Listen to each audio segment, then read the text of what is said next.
Muy bien.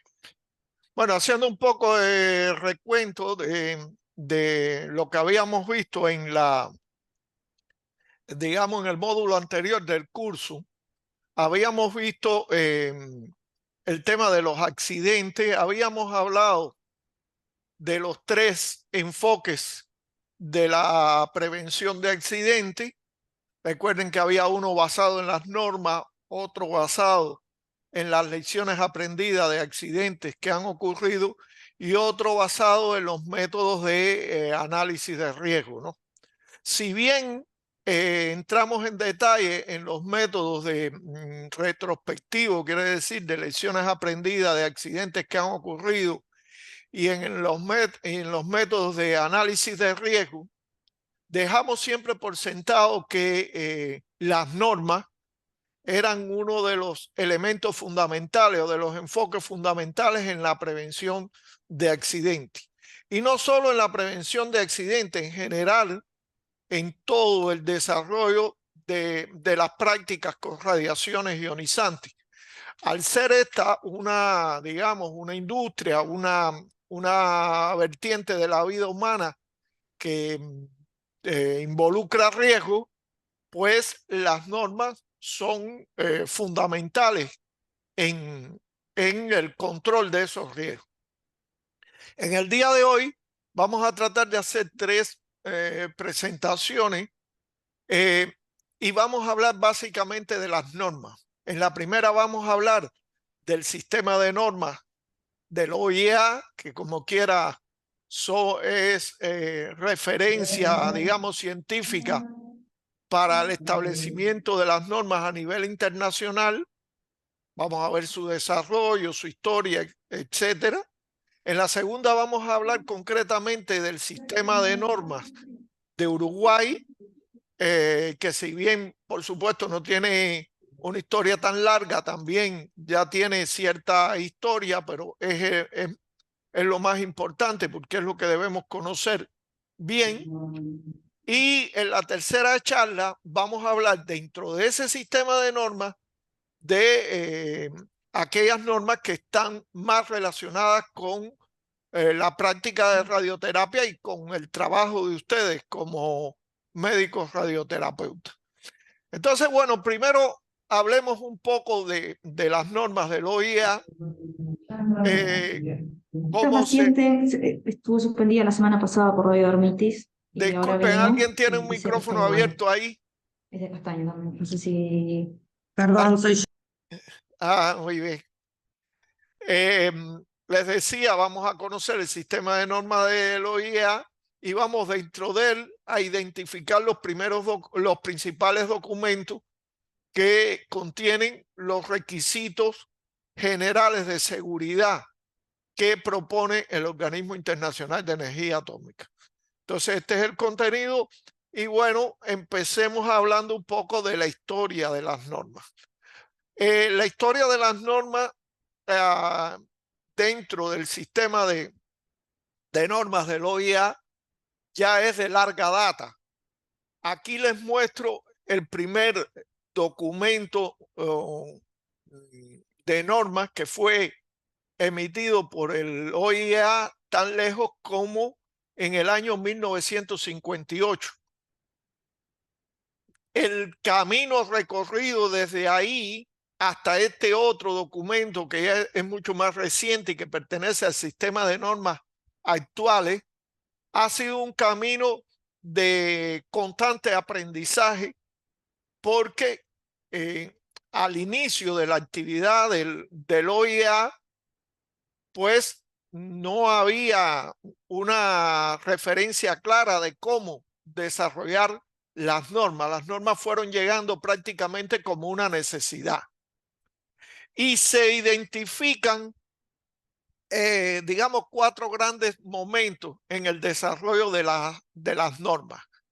Un primer periodo que fue desde 1958 hasta 1965, donde el OIA lo que trató fue de recopilar la experiencia de los países que tenían, digamos, una mayor trayectoria en el uso de las radiaciones ionizantes y un poco recopilar esa experiencia y promover esa experiencia entre el resto de los estados que estaban, digamos, iniciando su camino en el uso pacífico de las radiaciones ionizantes.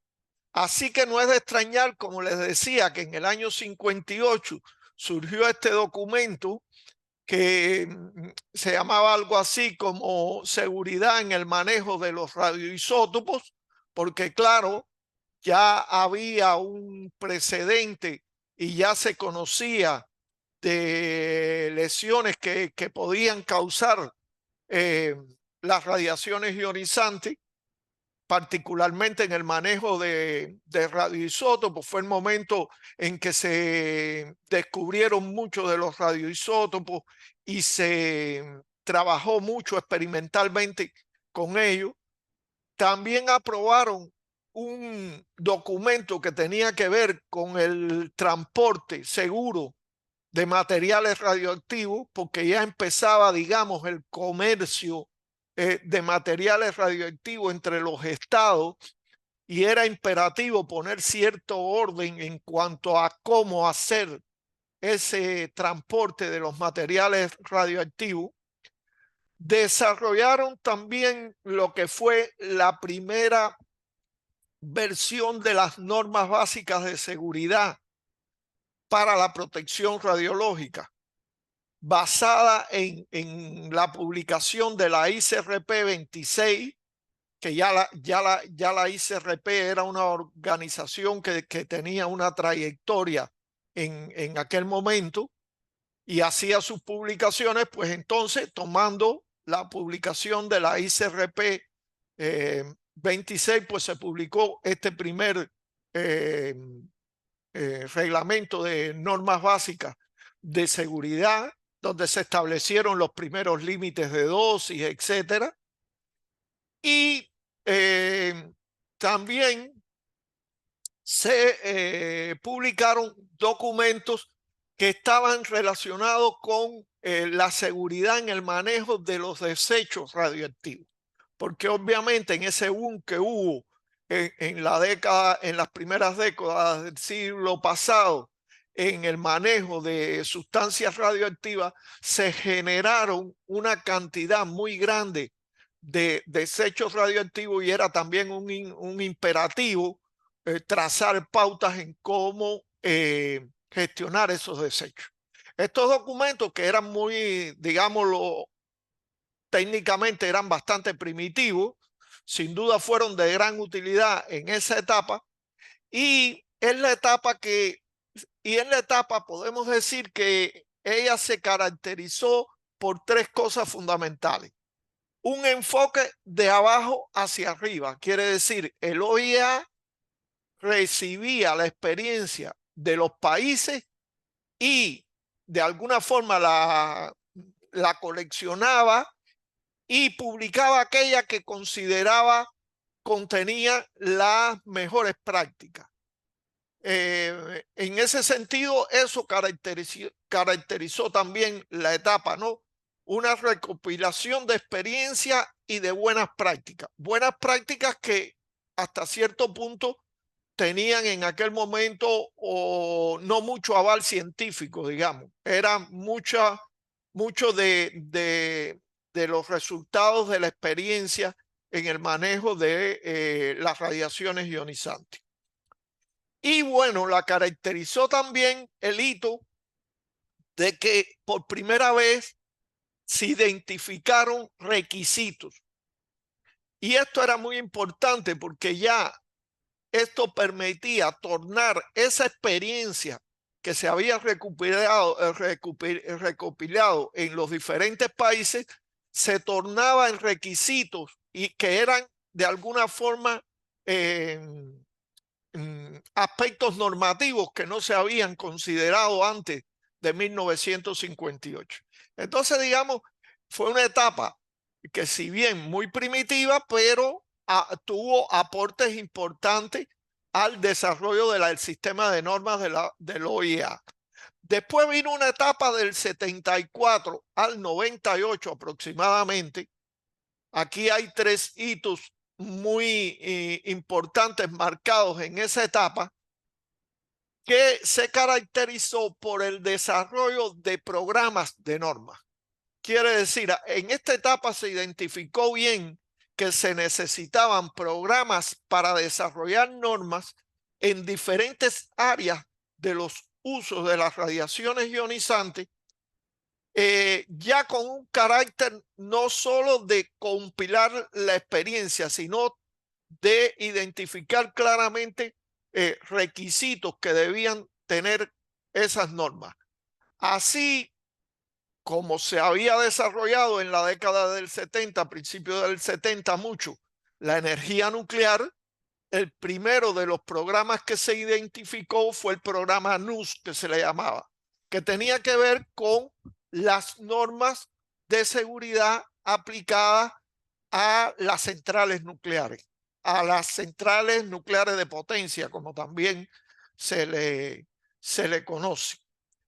Ya también en esa etapa, el tema de la, digamos, de que existieran ya instalaciones con todo el ciclo del combustible nuclear y todo eso, hizo que se prestara mucha atención al tema de los desechos. Y por eso surgió el programa RASGAS, que tenía que ver con el desarrollo de requisitos muy importantes para garantizar que esos desechos se manejaran de forma segura y no se afectara el medio ambiente. Y también en esa etapa surge todo el sistema, el programa que tiene que ver con el sistema de normas básicas de seguridad, con la publicación en el año 1996 de la colección de seguridad 115, que eran las normas básicas de seguridad basadas en la ICRP 60. Quiere decir, ya la ICRP 26 había quedado superada por la historia.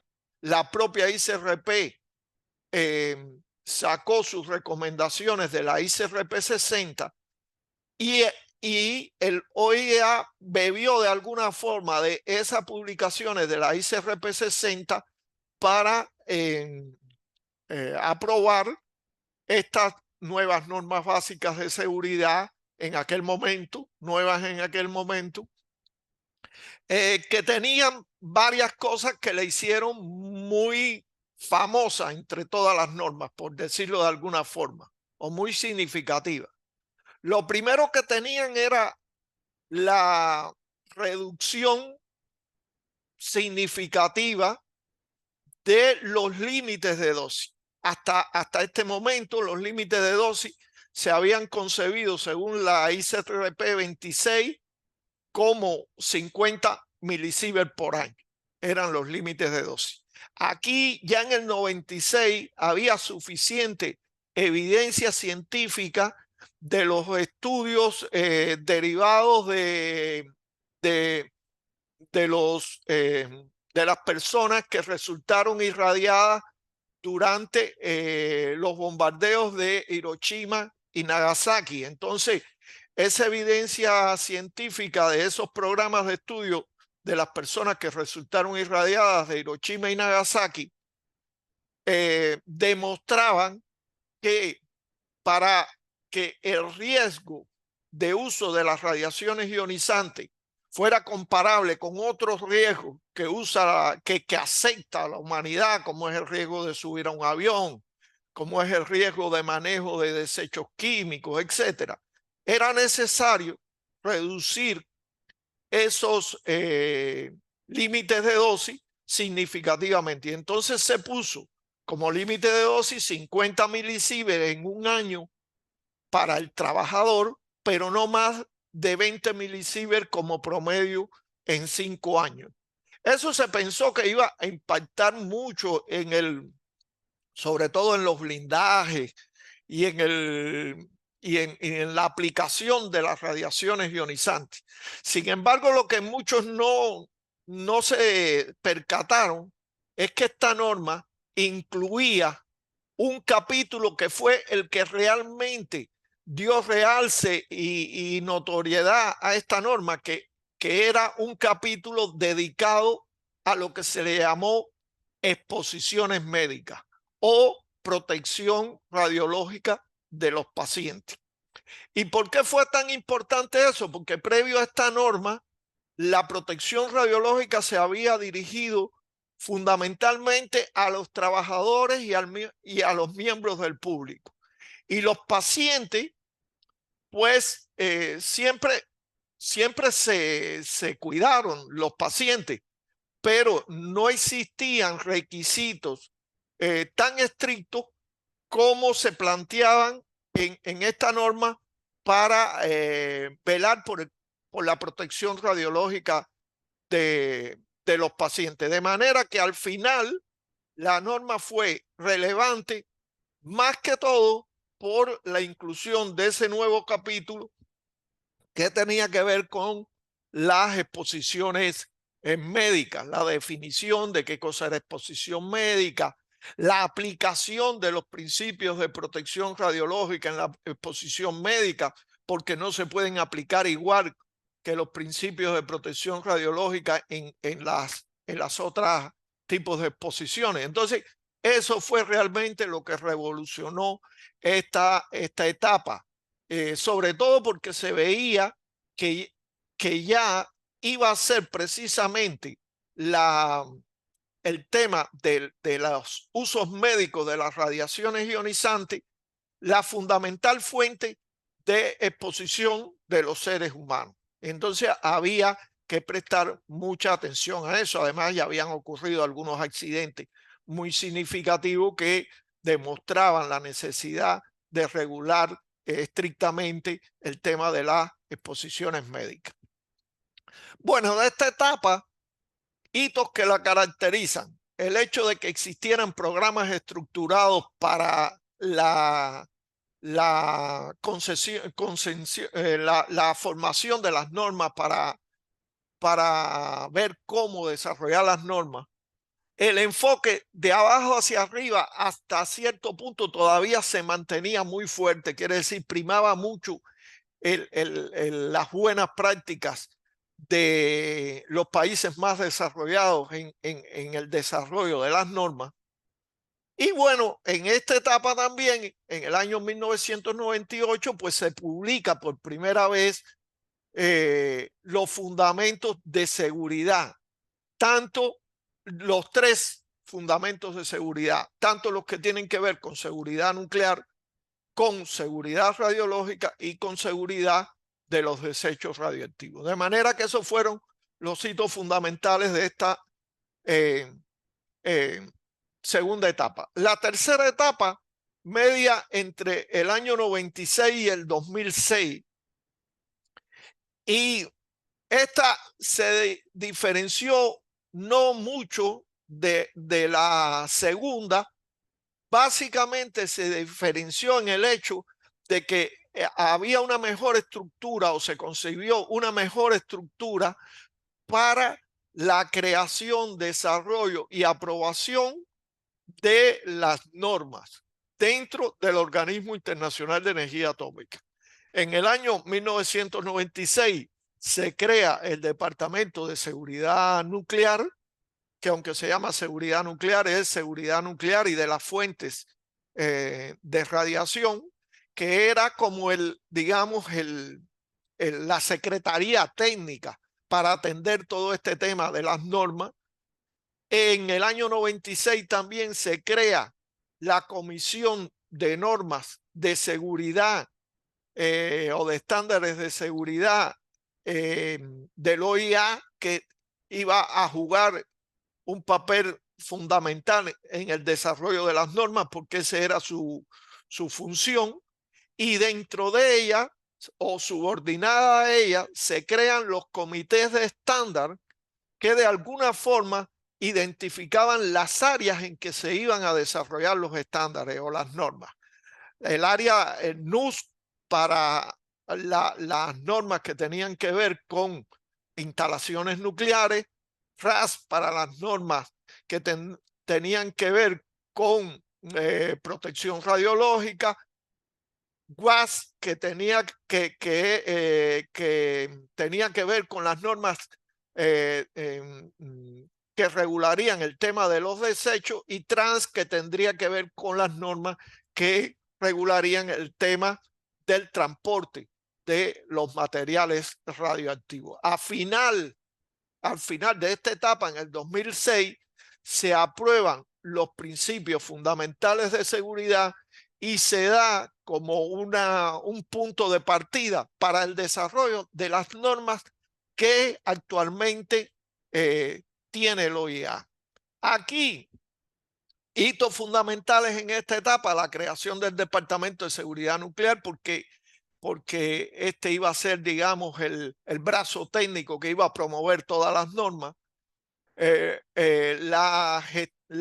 alguna forma, la gestación de procesos armonizados entre la comisión de normas y los 4 comités que iban a desarrollar la norma, la preparación de una estructura general de las normas de seguridad, quiere decir, como digamos un mapa general de todas las normas que iba a ser necesario elaborar. En el 2006, como ya hemos mencionado, se publican los principios fundamentales de seguridad ya unificados.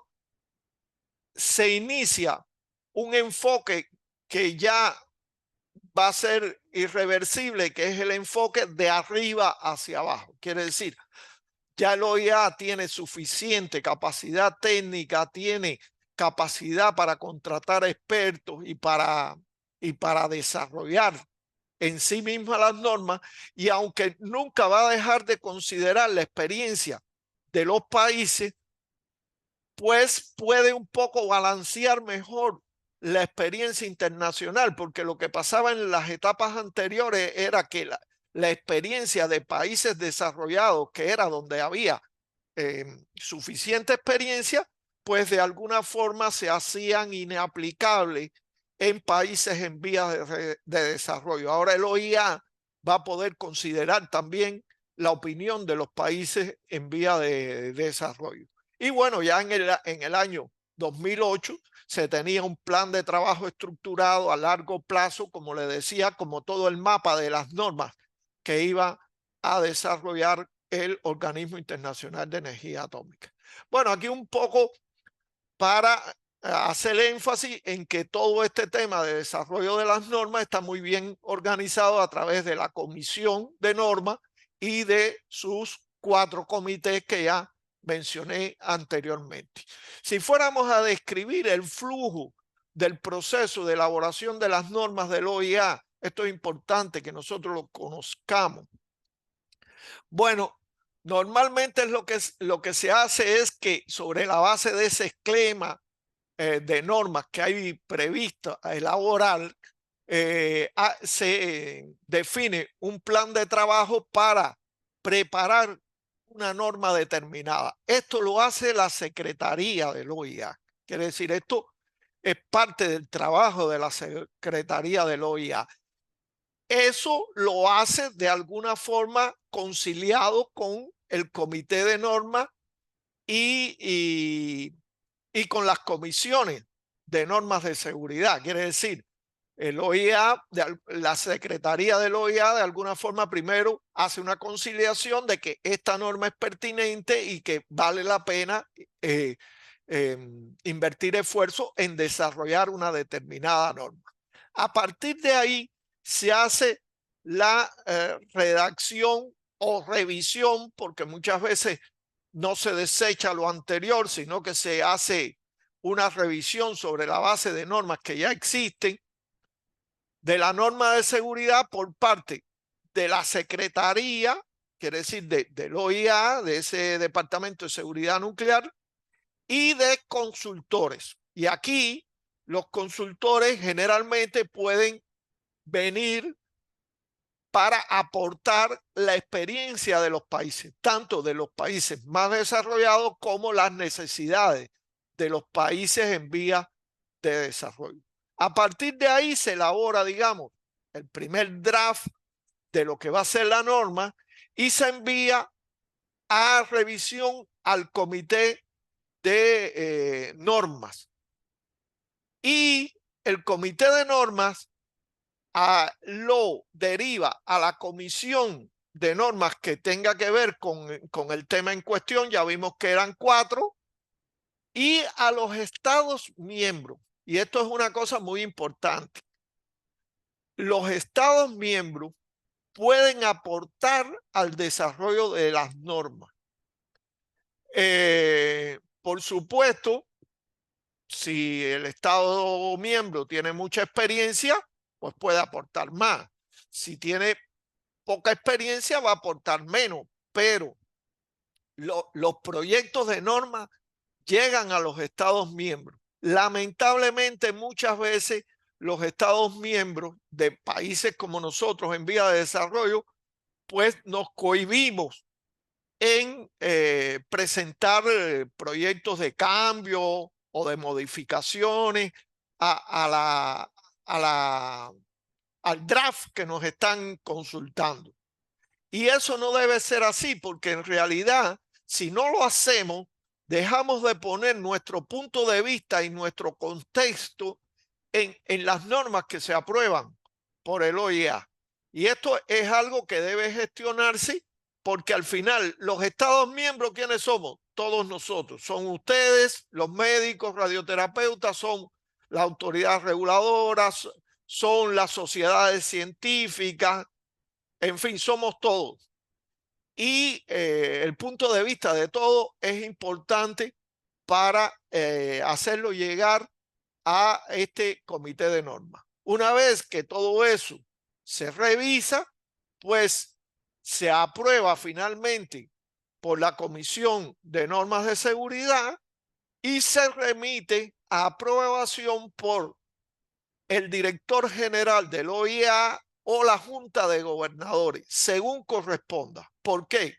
Porque los documentos que tienen que ver con requisitos de seguridad son aprobados por la Junta de Gobernadores, mientras que los documentos que son guías de seguridad son aprobados directamente por el director general. El director general no tiene potestad para aprobar documentos que contengan requisitos de seguridad. Tiene que ser la Junta de Gobernadores. Entonces, eso es importante que lo tengamos en cuenta. Ahora vamos a ver bien cómo es la división entre los documentos que tienen requisitos de seguridad y los que tienen guías de seguridad. Bueno, la situación actual es que las normas de seguridad del OIA no son vinculantes para los Estados miembros, sino que los Estados miembros pueden utilizarlas para adaptarlas o adoptarlas. Lo más sensato no es adoptarlas, sino adaptarlas. Es vinculante para las propias actividades del OIA, quiere decir todo lo que hace el OIA tiene que hacerse siempre bajo el prisma de las normas del OIA. Por eso siempre que viene un experto, usted ve que nos va a hablar de las normas del OIA y va a tomar como referencia las normas del OIA. Es vinculante para los estados en relación con los aspectos que tengan que ver con asistencia técnica del OIA y de contratos o proyectos con el OIA. Si usted quiere llevar adelante un proyecto con el OIA o quiere de alguna forma disfrutar de los beneficios que implica la asistencia técnica del OIA, usted tendrá que tener un sistema de normas que de alguna forma sea congruente con las normas del OIA. Si ningún país que no tenga un sistema de normas que de alguna forma sea congruente con los requisitos del OIA, le van a aprobar nunca ningún proyecto ni le van a dar ninguna asistencia técnica, porque es premisa, por eso es vinculante en ese sentido. Y bueno, lo otro importante que debemos saber de los sistemas de normas del OIA es que por filosofía todos los requisitos de seguridad tienen la misma jerarquía. No hay requisito más importante que otro. Todos son igualmente importantes, de manera que uno no puede, para ser congruente con el sistema de normas del OIA, no puede decir me vale un requisito y otro requisito no me vale, porque no lo considero importante. No es así. Todos tienen conceptualmente el mismo nivel de importancia. Aquí un poco una pirámide que ilustra el nivel jerárquico que tienen los documentos del OIA. En la cúspide de la pirámide están los fundamentos de seguridad. Es esto que vemos aquí coloreado en amarillo. Los fundamentos de seguridad son documentos bastante escuetos, bastante pequeños, que tienen solamente esbozados los objetivos que deben lograrse para garantizar la seguridad. Después, en un nivel intermedio, están las normas de seguridad, que estas son las que tienen los requisitos de seguridad que el OIA considera deben ser cumplidos, ¿no? Lo que de alguna forma obligatoriamente debían ser cumplidos. Y después están los documentos del tipo guías de seguridad, en las cuales el OIA lo que brinda son buenas prácticas, ejemplos de cómo aplicar los requisitos. Quiere decir, son documentos que son mucho más detallados, pero que no tienen un carácter de requisito como tal. Entonces, resumiendo, los fundamentos de seguridad lo que nos dan son los objetivos y los principios para proteger a las personas y el medio ambiente. Los reglamentos de seguridad nos dan los requisitos que deben cumplirse para asegurar la protección de las personas y el medio ambiente. Y las guías de seguridad nos dan recomendaciones para cumplir esos requisitos y ejemplos de buenas prácticas. Aquí tenemos, por ejemplo, dentro de la colección de normas de seguridad, una diapositiva que de alguna forma nos representa cuál es el mapa de los requisitos de seguridad que tiene elaborado el Organismo Internacional de Energía Atómica. A la izquierda están los que se consideran requisitos de seguridad generales. ¿Por qué son requisitos de seguridad generales? Bueno, porque estos aplican a todas las prácticas. Aplicarían tanto a las prácticas médicas como a las prácticas industriales, como a la radioterapia, como a la gammagrafía industrial, por decirlo de una forma más gráfica. Quiere decir, son requisitos de protección radiológica que todas las prácticas debían cumplir. A la derecha están ejemplos de los requisitos específicos, que son aquellos que deben cumplirse también, porque son requisitos, pero en determinados tipos de instalaciones o prácticas. Por ejemplo, para la evaluación del emplazamiento de instalaciones nucleares. Ese es un documento que tiene un carácter de requisito específico. Muy diferente, por ejemplo, al documento de evaluación de seguridad de las instalaciones y actividades, que ese tiene un carácter general porque de alguna forma debe hacerse alguna evaluación de seguridad antes de que se otorgue una licencia para operar una determinada instalación o actividad. Entonces, esos son, digamos, dentro del grupo de requisitos, cuáles son las dos grandes áreas que hay.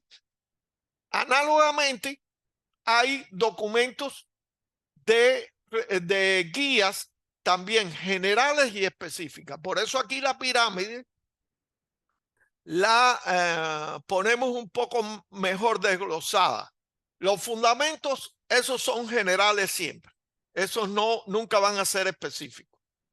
porque como son objetivos, principios, esos son generales.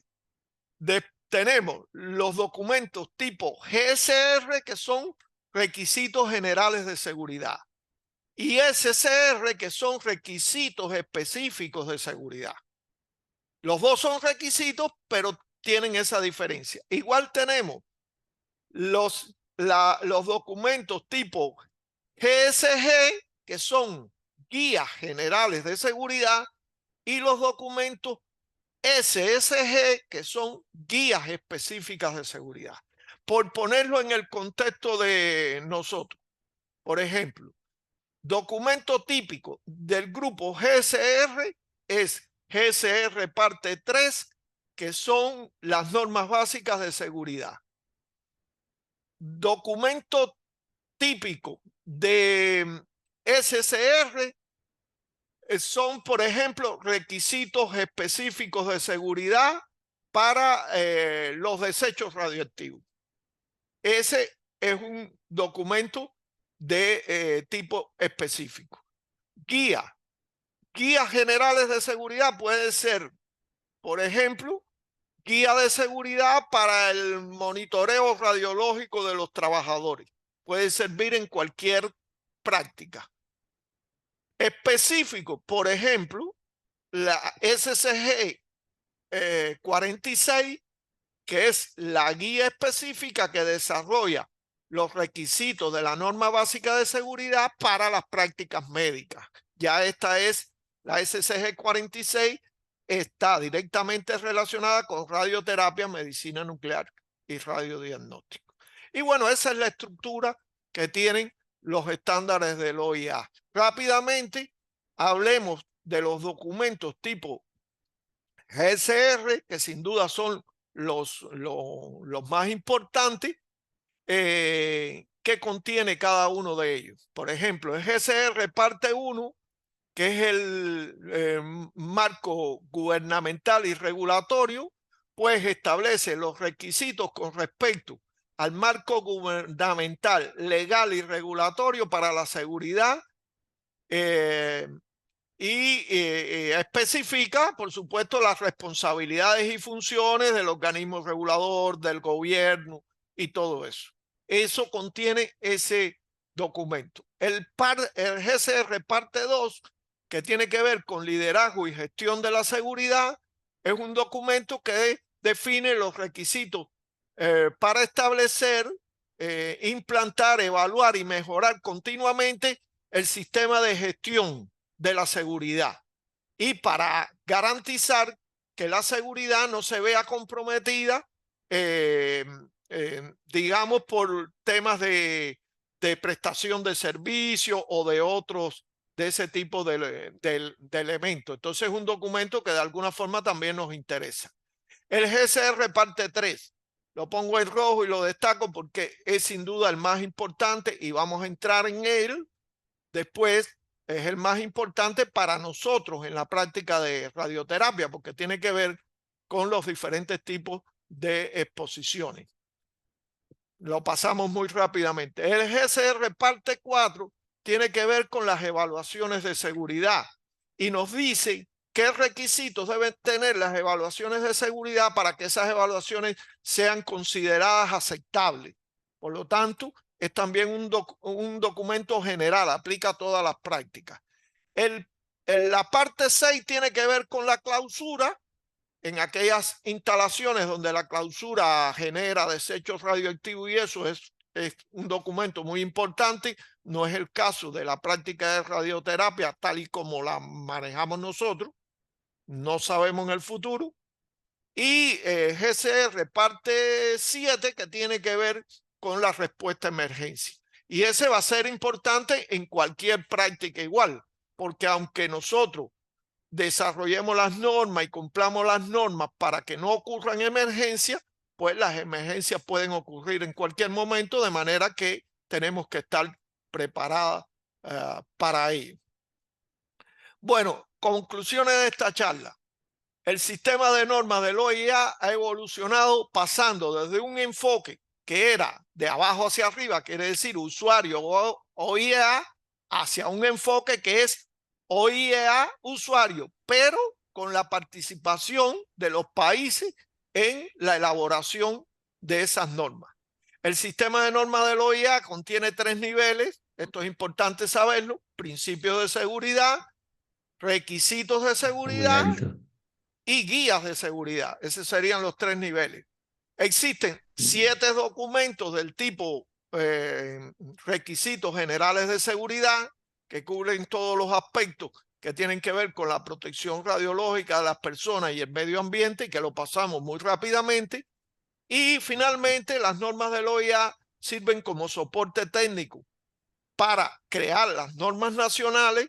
Son recomendatorias, pero recuerden, son recomendaciones internacionales, pero si queremos de alguna forma insertarnos en el contexto internacional, tenemos que darle crédito y tenemos que ser congruentes con lo que dice el OIA. Si no, no tendremos cooperación técnica, no tendremos apoyo del OIA, no podremos insertarnos en ese contexto.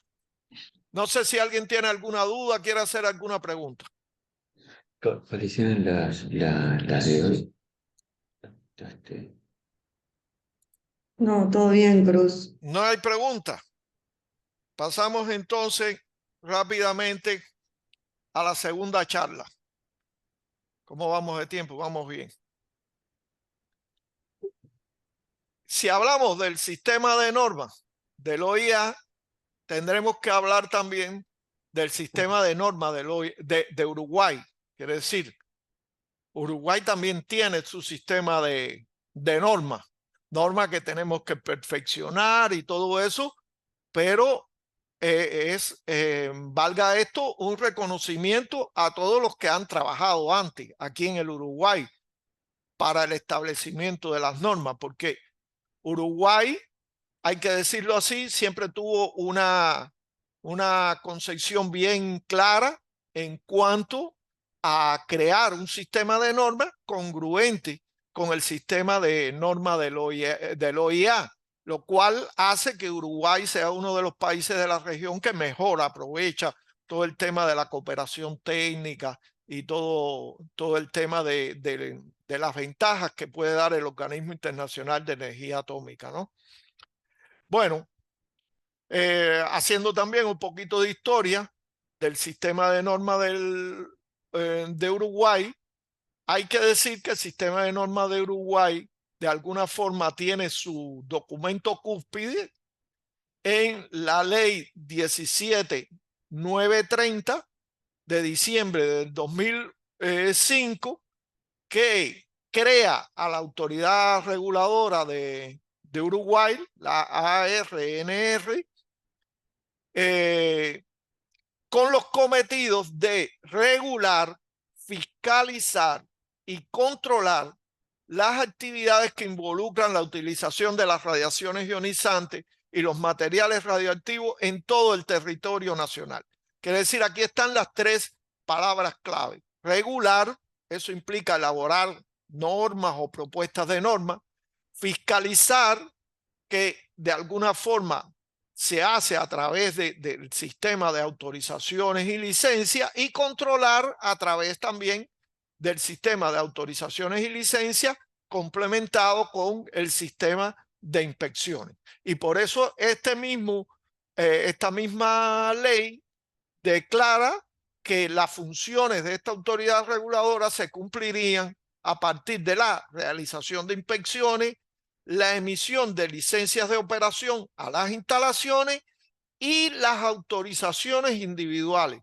Quiere decir, desde el mismo inicio, la normativa de Uruguay deja bien claro los 2 tipos de autorizaciones: las autorizaciones a las instalaciones y actividades, y las autorizaciones individuales. Lo que para nosotros aquí en Uruguay es algo muy normal, pero es algo muy de avanzada respecto a los esquemas regulatorios de los diferentes países del mundo. Hay muchos países donde se entregan autorizaciones o licencias a las instalaciones, pero no se entregan autorizaciones individuales, con lo cual el factor humano que es decisivo para garantizar la seguridad, pues de alguna forma no está bajo un control regulador como amerita el tema para las cuestiones relativas a la seguridad. Ese cometido dado por la ley de alguna forma se ha reflejado en la elaboración del reglamento de protección radiológica, que es la norma UIE 100, 22 normas reguladoras complementarias a esa norma UIE 100 y 3 guías. Todas ellas están disponibles, como ustedes saben, en la página del ministerio, que aquí le doy el link. Ahí están disponibles todas las normas con sus correspondientes modificaciones o actualizaciones en el momento que fueron actualizadas. La ley 19056 de protección radiológica del 2013 y su decreto reglamentario 270 del 2014, que de alguna forma complementa la ley, pues establece la creación de la autoridad reguladora única, de una autoridad reguladora única, con independencia técnica, y le asigna la responsabilidad sobre la elaboración de las normas, la regulación y el control de las fuentes de radiación ionizante y las prácticas asociadas.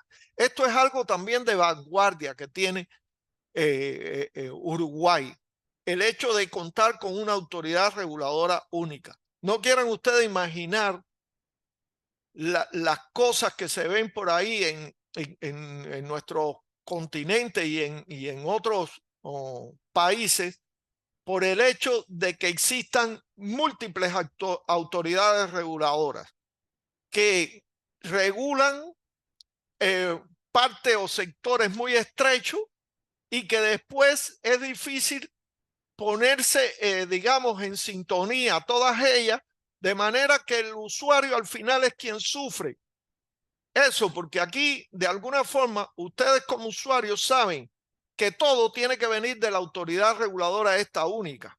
En esos países que le digo, tienes un fuego cruzado como regulado, quiere decir, te vienen regulaciones de todos lados, muchas veces, o no muchas veces, pero en algunos aspectos hasta contradictorias una con otra, de manera que a pesar de toda la necesidad de que se perfeccione el trabajo de la autoridad reguladora y todo eso, es una gran ventaja para Uruguay contar con una autoridad reguladora única. Si bien el OIA tiene su pirámide también con las regulaciones, con su pirámide jerárquica de reglamentación, Uruguay también la tiene. En la cúspide de la pirámide está la ley y el decreto reglamentario 270 del 2014. Después, dentro de la parte, digamos, de requisitos, igual que el OIA tiene documentos de requisitos, los requisitos aquí están dentro de las 22 normas reguladoras que ustedes tienen aprobadas, aunque hay que decir que algunas que son de carácter general, como la UIE 100, tiene requisitos que de alguna forma son, digamos, aplicables a todas las prácticas, y de alguna forma hace que algunas de estas 22 se subordinen en cuanto a nivel jerárquico a la UIE 100, que es, digamos, el documento más general. Por eso a veces ocurre que documentos de menor nivel jerárquico para una, digamos que son normas para una práctica determinada, como puede ser radioterapia, medicina nuclear, tiene que elaborarse velando no contradecir lo que dice la norma UIE 100. Y por último tiene las 3 guías reguladoras que existen aquí en el país y que van más que todo a establecer, digamos, formas de cómo realizar los procesos de autorizaciones, tanto autorizaciones individuales como licencias institucionales. Sin duda, de todas las normas, como le decía, la UY 100 es la norma de mayor nivel jerárquico porque se corresponde directamente con la GCR parte 3. Y también lo inteligente que hicieron aquí en Uruguay fue, como se dice en mi país, no descubrir el agua tibia. Quiere decir, Uruguay no tiene por qué ponerse a descubrir una nueva norma básica de seguridad. Uruguay, lo más sensato que puede hacer, y que fue lo que hizo, fue tomar la norma básica del OIA y adaptarla a las condiciones del país, tratando siempre de respetar los requisitos fundamentales que se establecen en la norma básica de seguridad, porque también eso, de alguna forma, es lo que permite, en primer lugar, tener certeza de que estamos haciendo las cosas bien, poder contrastar nuestras prácticas con lo que internacionalmente es aceptado y además beneficiarnos de todo el tema de la cooperación técnica y todo eso que ya expliqué anteriormente. Bueno, además de la UIE 100, ustedes saben que está la 102, que está dirigida a la práctica de braquiterapia, la 103, que está dirigida a aceleradores lineales, la 105 a medicina nuclear, disculpen, y la 108, que tiene que ver con rayos X médicos y odontológicos. Digamos que esas serían las más relevantes desde el punto de vista de este curso, pero obviamente, como ustedes ven, hay números que quedan por el medio porque están dedicados a normas aplicables a otras prácticas, como es gammagrafía industrial, perfilaje de pozos petroleros, norma de cómo debe ser los servicios técnicos, etcétera, etcétera, que un poco son todas muy importantes, pero que no están directamente relacionados con este curso.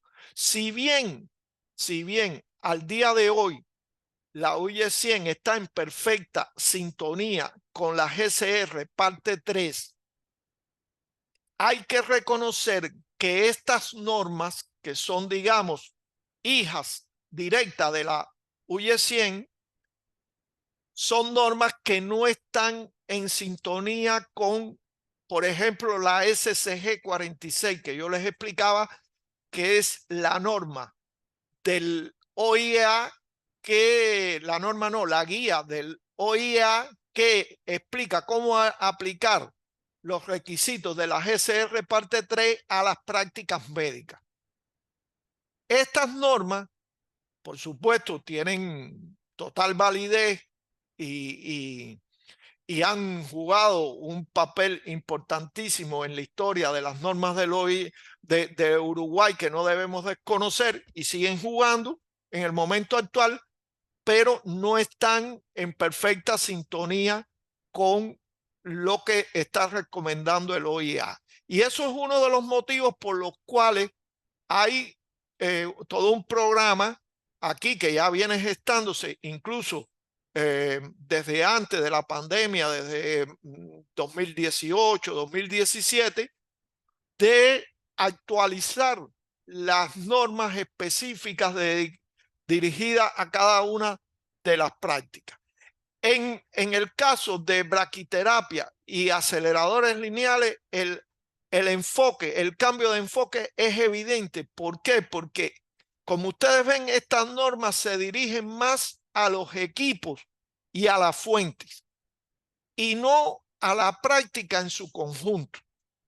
Los que por supuesto, todos nosotros que conocemos lo que es la práctica de radioterapia, nos damos cuenta que la práctica es mucho más que el acelerador lineal y mucho más que las fuentes que se usan en braquiterapia.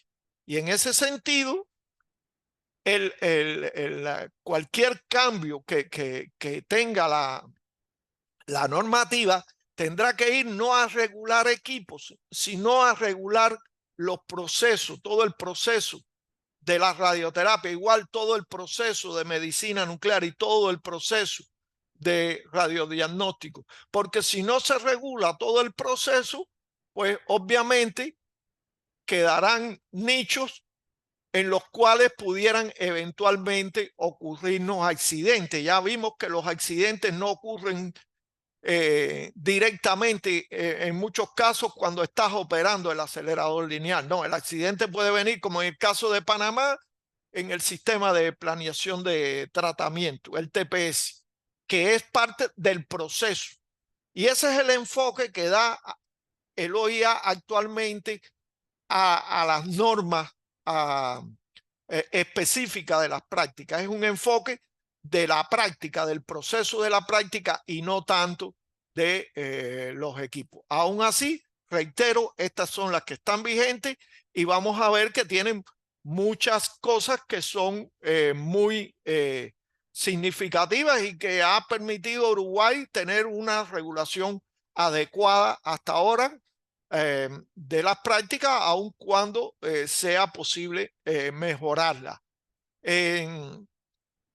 Bueno, la parte mala es que, como todo sistema regulador, además de normas que te dicen cuáles son los requerimientos, también tienen que haber mecanismos de coerción para actuar cuando no se cumplen los requerimientos. Y el enfoque tiene que ser de cumplir los requerimientos, porque lo importante para el país y para ustedes y para la autoridad reguladora no es aplicar el régimen de sanciones, sino es garantizar en sí mismo la seguridad. Inevitablemente, todo sistema regulador tiene que tener un régimen de sanciones. Aquí en el país hay 4 tipos de sanciones que pueden imponerse de acuerdo a diferentes artículos de la ley. Puede ser apercibimiento o que también en muchos casos se le llama amonestaciones. Clausuras temporarias ya implican de alguna forma una paralización de la práctica, y sabemos que eso es muy desfavorable en el caso de la radioterapia en general en las prácticas médicas. Debe usarse cuando cuando ya no quede otro recurso. No debe usarse como una medida común de sanción. Multas que tienen diferentes montos que pueden oscilar en este rango que se pone aquí en la diapositiva en cuanto a montos, que en realidad son montos que son bajos y que el objetivo en sí mismo de la multa no es el objetivo económico. El objetivo de la multa, cuando se aplica, es más que todo un objetivo de educativo y de que la instalación o la persona que se multe pues un poco se llame a capítulo y regrese al camino del cumplimiento de la norma, que es lo que se quiere. Y lo último, que es casi la medida extrema, es la revocación de licencia o autorizaciones y clausura de instalaciones, que eso ya se usa en casos muy extremos. Esperemos que nunca tengamos que usarla aquí en Uruguay. En cuanto a la autoridad reguladora, una pantalla nada más un poco para explicar la estructura de la autoridad reguladora, que ustedes la conozcan. Tiene una dirección que es un cargo técnico, pero que es el máximo responsable de la autoridad. No puede ser uno de estos funcionarios cualquiera, es alguien que se designa específicamente para el cargo del director, tiene una asesoría técnica que incluye que esta asesoría actualmente cuenta con 5 personas, uno de ellos un asesor legal, que es fundamental en el trabajo de cualquier autoridad reguladora. Tiene un comité de emergencia radiológica, que es una estructura hot que se forma para actuar si ocurriera una emergencia radiológica. Ojalá no ocurra, pero cuando eventualmente pasa algo, pues este comité de emergencia radiológica se constituye y actúa. Ya en la práctica diaria tiene 2 grandes áreas que son regulación y licenciamiento y supervisión y control. Y aquí están el grueso de los funcionarios de la autoridad reguladora. Y dentro de esas áreas hay diferentes tareas en las cuales los funcionarios más o menos tienen determinado grado de experticia y especialización. Algunos más en el tema de evaluación de seguridad, otros en temas de medición con equipos de medición que disponemos aquí en la autoridad reguladora, otros en temas de instalaciones médicas, otros en temas de instalaciones industriales. Y bueno, además de eso, fuera ya del aparato técnico como tal, hay una pequeña área de relaciones internacionales porque se subordina directamente al director de la autoridad, y un área de administración y gestión muy pequeña que de alguna forma gestiona todo el tema de presupuesto y eso. En total, 16 profesionales técnicos, 4 administrativos y un chofer. Ese es todo el staff de la autoridad reguladora. Si bien no es un staff, digamos, abundante como para poder dar respuesta de inmediato a todas las solicitudes de los usuarios, comparativamente con otros staff de la región, de autoridades reguladoras de la región, digamos que está en un nivel no demasiado desfavorable, está en un nivel intermedio, ¿no? De manera que aspiramos a que pueda crecer el staff de la autoridad reguladora y hacer mejor el trabajo que le corresponde y dar respuesta mucho más rápido a todas a todo lo que se presente. Conclusiones: la autoridad reguladora está constituida por ley. Sabemos que se encarga de realizar inspecciones, emitir licencias, autorizaciones individuales y aprobar o modificar la normativa nacional aplicable. El Sistema Nacional de Normas incluye leyes, disposiciones reglamentarias, normas y guías. La autoridad reguladora dispone de un régimen de sanciones que es bastante amplio, también comparado con otros países de la región, que de hecho inevitablemente hay que usarlo para un poco que también la coerción contribuye a la seguridad. Y por último, que los recursos de la autoridad reguladora son limitados, pero de alguna forma le permiten cumplir bastante decorosamente con las funciones que tienen asignadas. No sé si tienen alguna pregunta de aquí, de esta parte. No. ¿No hay preguntas? Vamos entonces a la tercera presentación.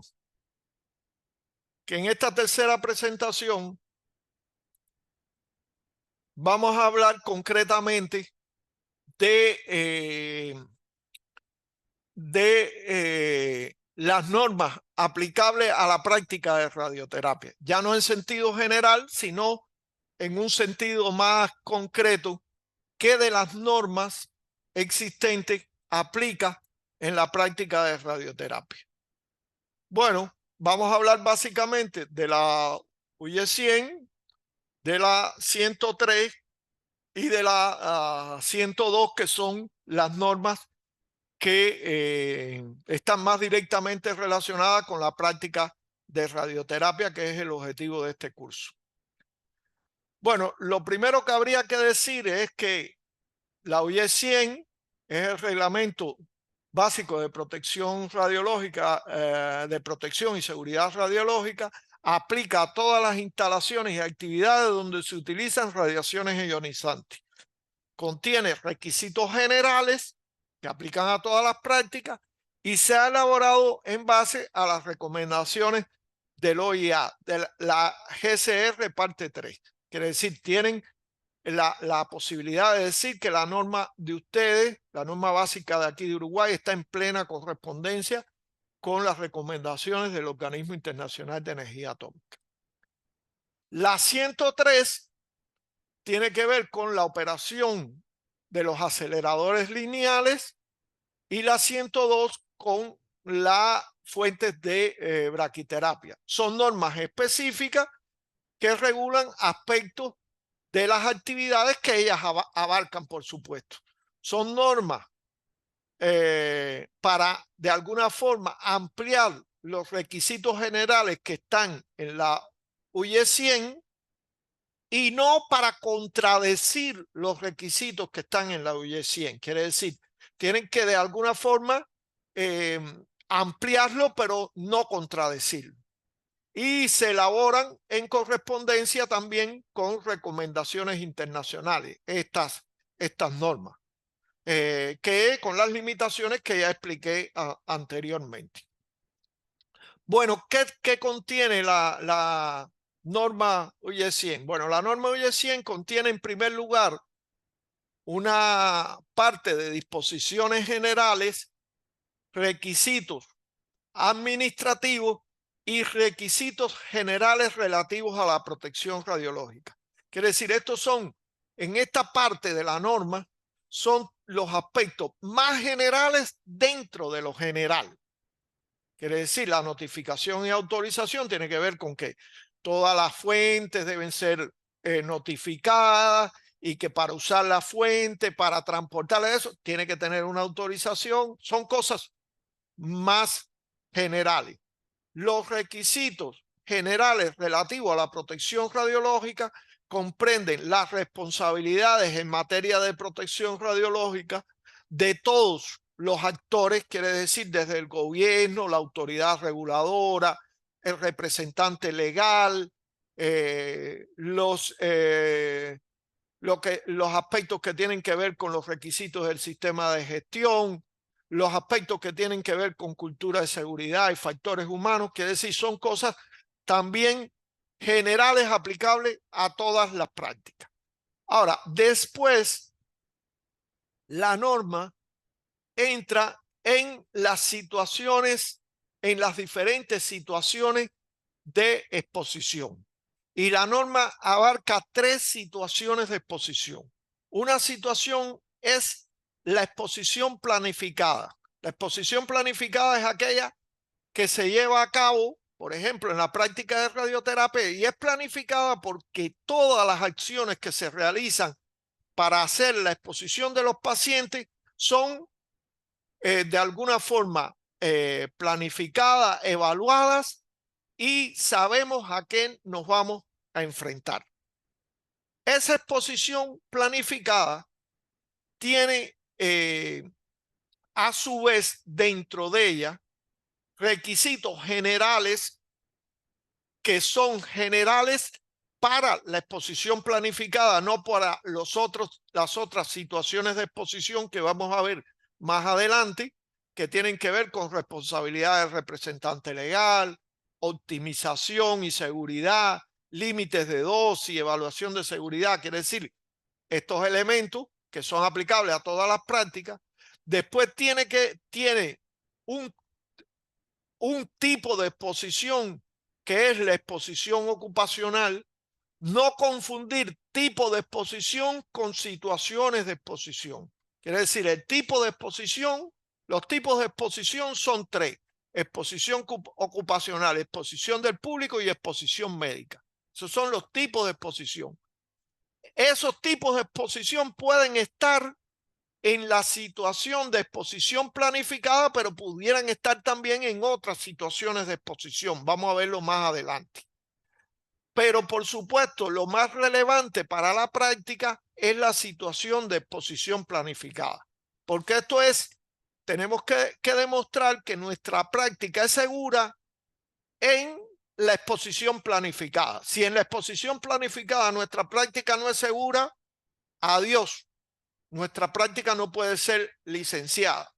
Entonces, es importante el grupo de requisitos que viene aquí en la parte de exposición planificada.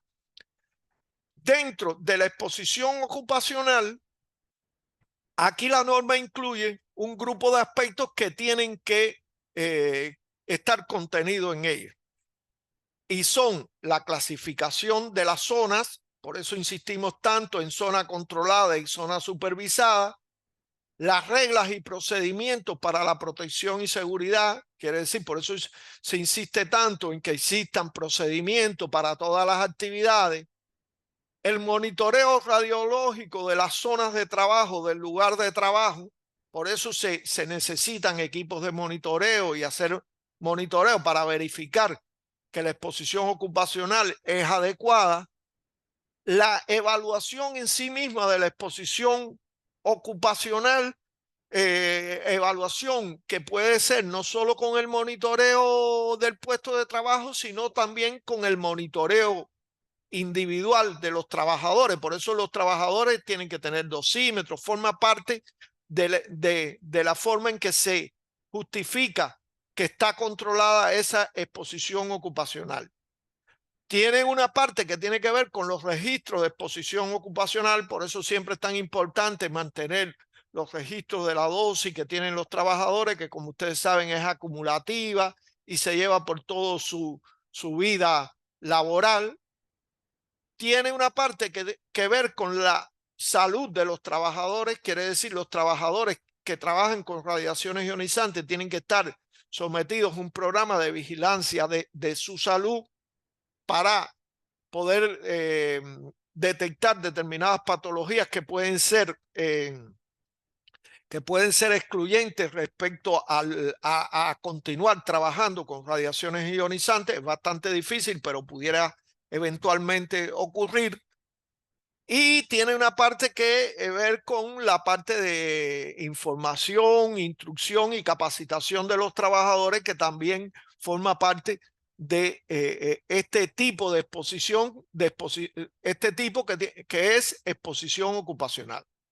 Dentro del otro tipo de exposición, que es la exposición del público, hay aspectos que tienen que ver con los visitantes que pueden llegar al servicio de radioterapia, por ejemplo, exposición externa y contaminación de zonas accesibles a miembros del público, el manejo de los desechos radioactivos y las descargas al medio ambiente, que en el caso de radioterapia no es un tema crítico porque lo más importante prácticamente son las fuentes en desecho. No hay desecho como en medicina nuclear.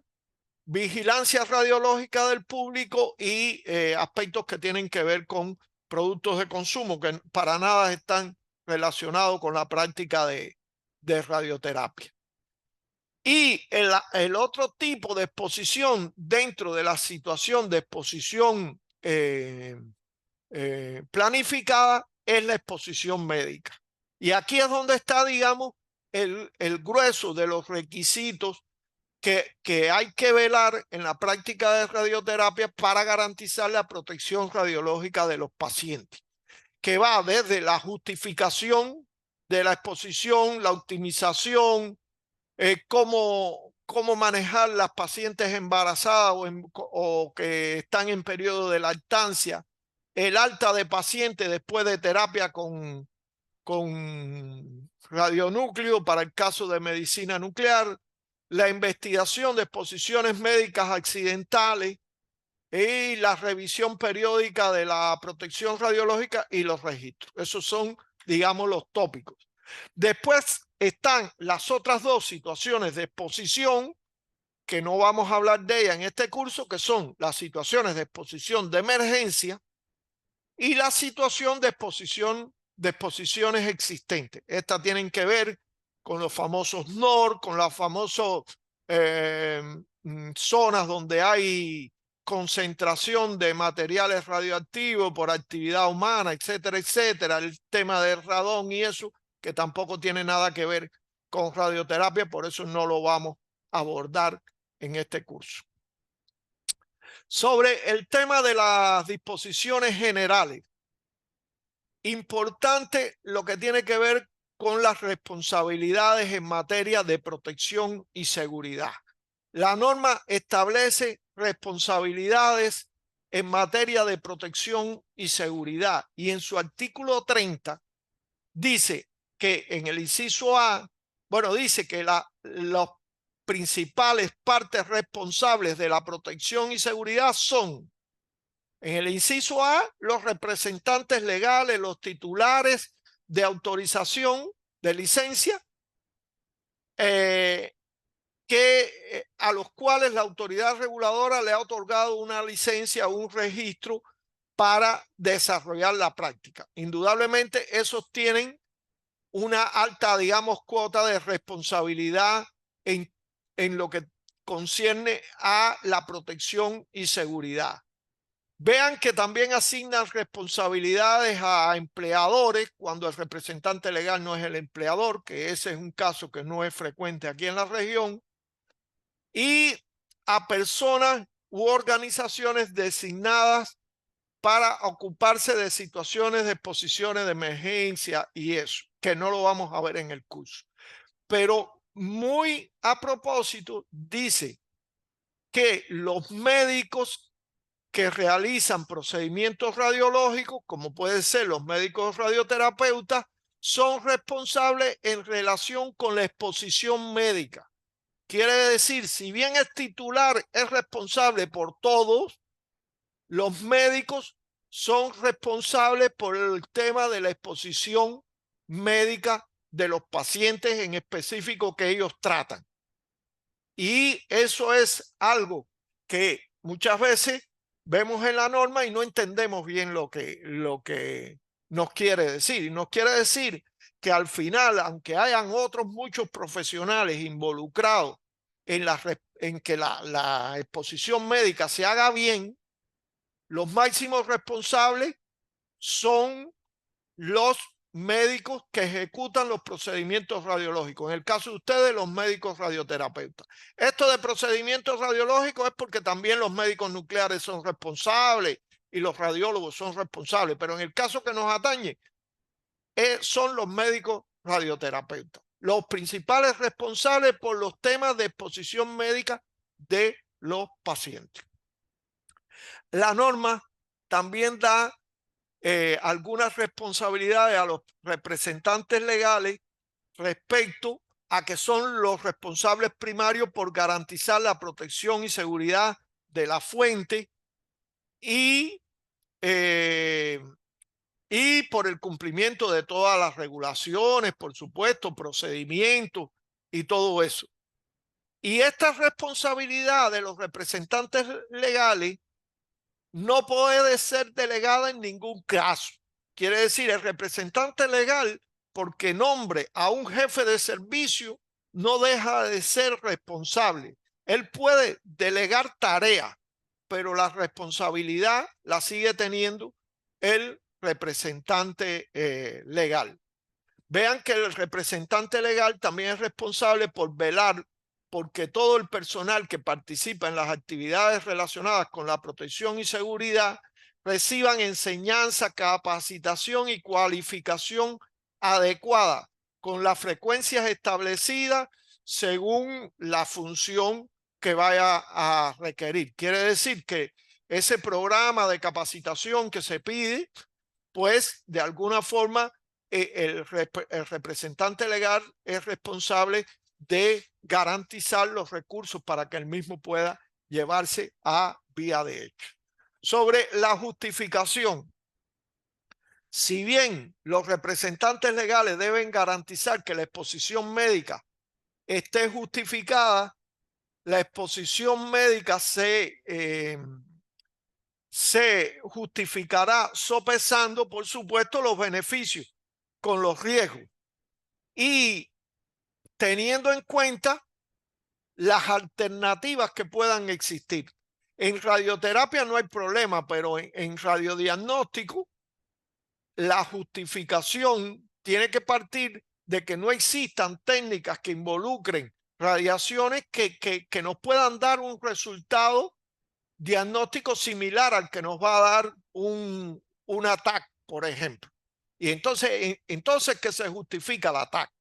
Si hay otra técnica de ultrasonido o algo así que nos puede dar un resultado similar, pues no se justifica el ataque. Eso es el principio de justificación. La justificación genérica siempre está dada por las organizaciones profesionales, el Ministerio de Salud y todo eso. Quiere decir, en general no hay duda que la radioterapia es una práctica que está justificada porque cura y sirve para paliar la enfermedad a muchísimos seres humanos. Eso no está en duda. Pero la justificación de la exposición de un paciente tiene que hacerse por un profesional que tenga la capacitación y la formación requerida para poderlo hacer, considerando todo lo que rodea al paciente. Si es una paciente embarazada o que está lactando, pues habrá que valorar también esos temas.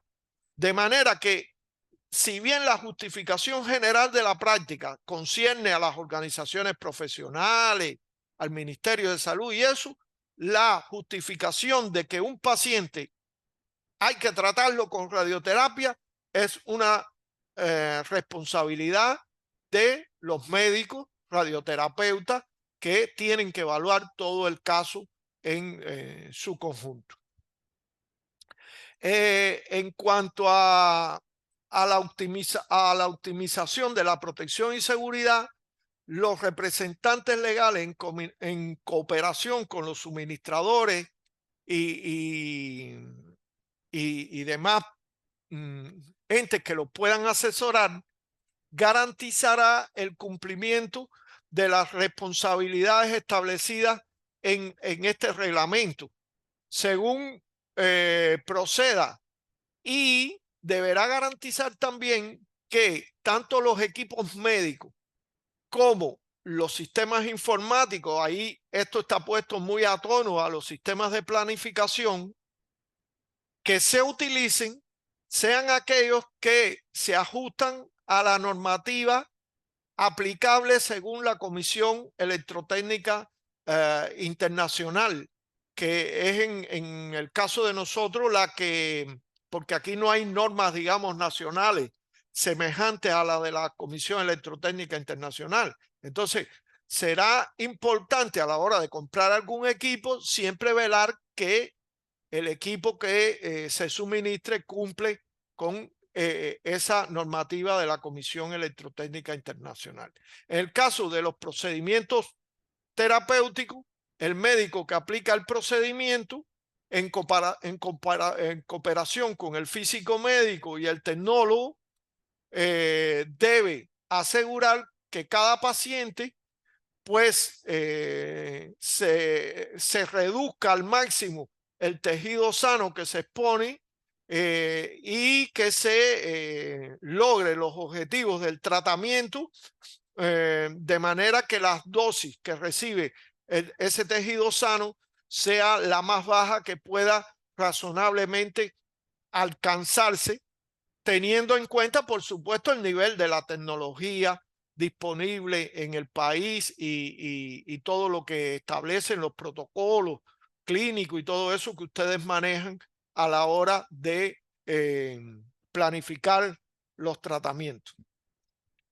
En cuanto también a la exposición médica, a los fines de garantizar el cumplimiento de lo dispuesto para la protección radiológica, se deberá contar con un físico médico Esto es muy importante en el caso de la práctica de radioterapia, y la norma establece en sentido general cuáles son las funciones que se le asignarán a ese físico médico, que debe garantizar que todas las fuentes que den origen a exposición médica se calibren utilizando protocolos aceptados internacionalmente, que las calibraciones se realicen, vean siempre antes de que el equipo se ponga en uso clínico, y tras todo procedimiento de mantenimiento que pueda afectar la dosimetría.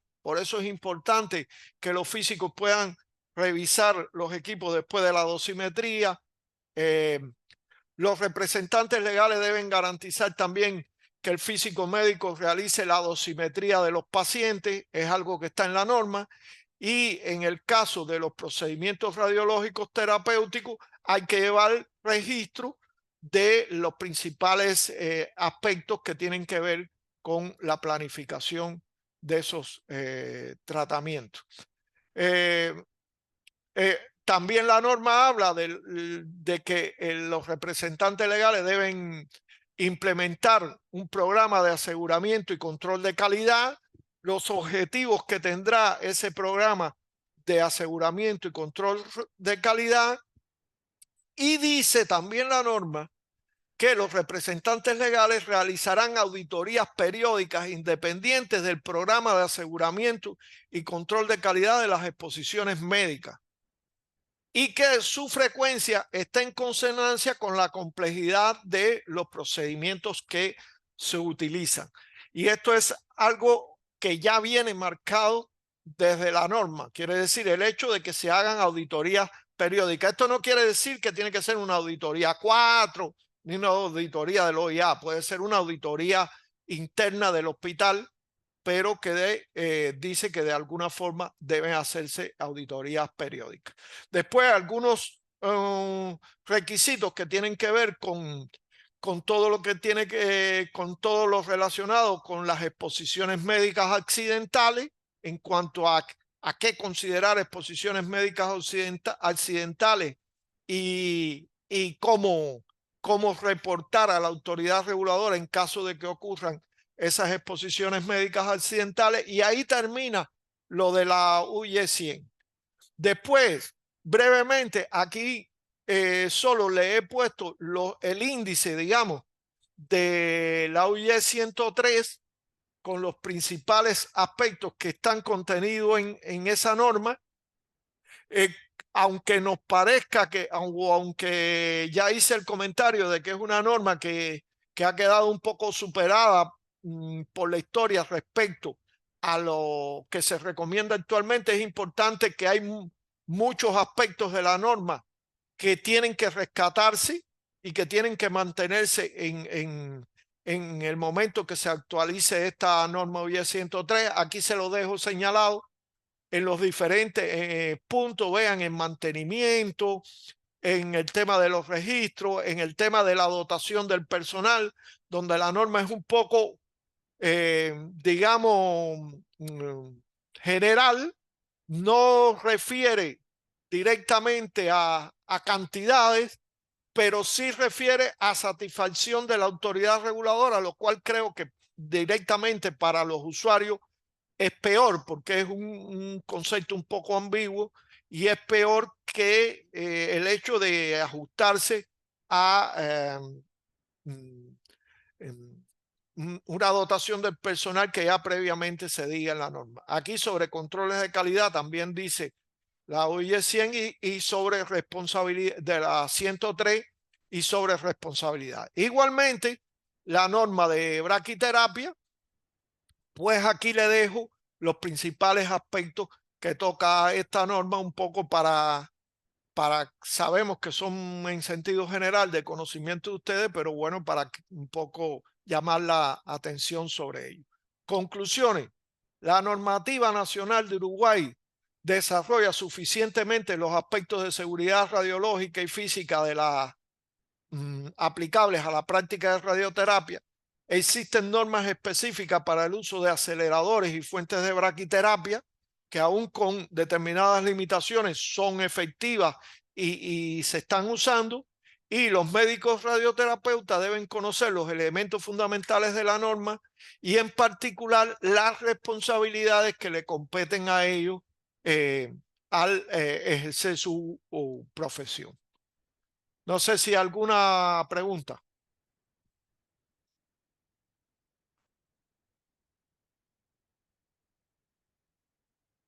No hay pregunta. Ahí le va a quedar de todas formas las 3 charlas grabadas. Ahora voy a apagar la grabación.